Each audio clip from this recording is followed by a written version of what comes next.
Hi Tim. Oh, hi Mel.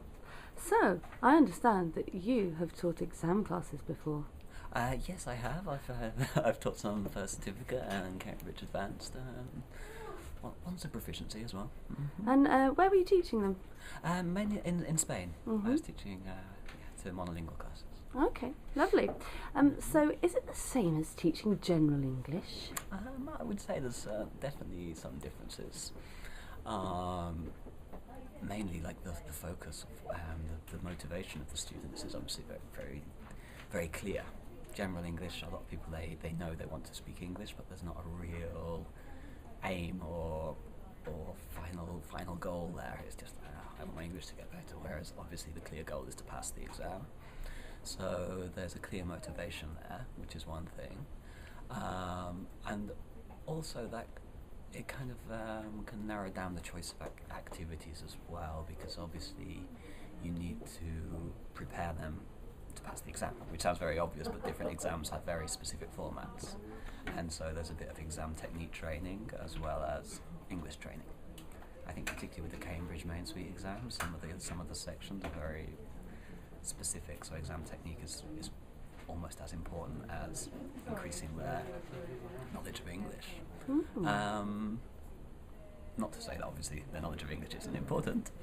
Other main differences would be... Did you enjoy it?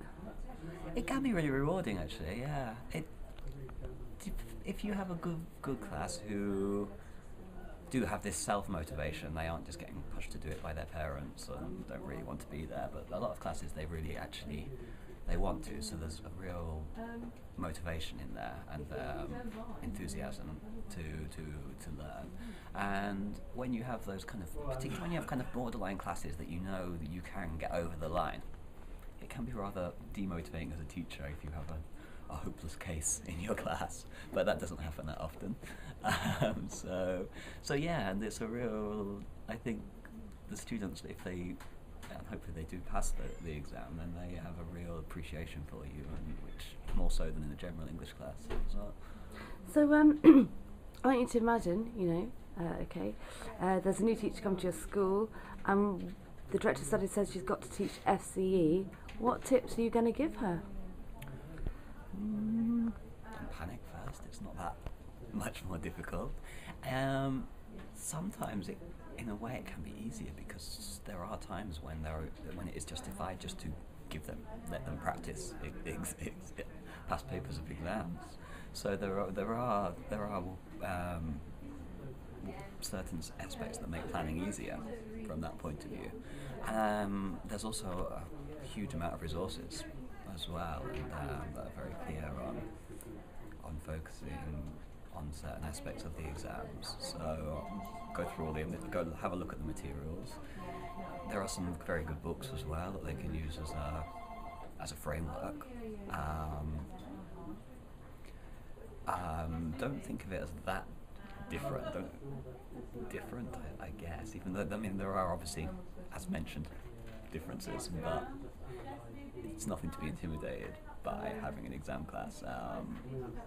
There's quite a, as I said earlier, I think I'm waffling now, quite a strong framework to what you need to do and what you need to accomplish. First of all, make sure you know what the exam is.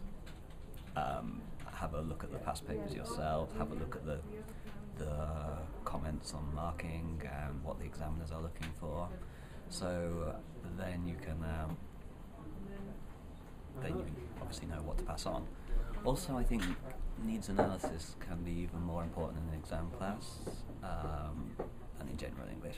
I mean, it's important in general English as well, but if you only have a sort of short time to try and get people over that line, then you need to discover their weaknesses and kind of obviously allocate more class time on these weaknesses, if there are general weaknesses within the class.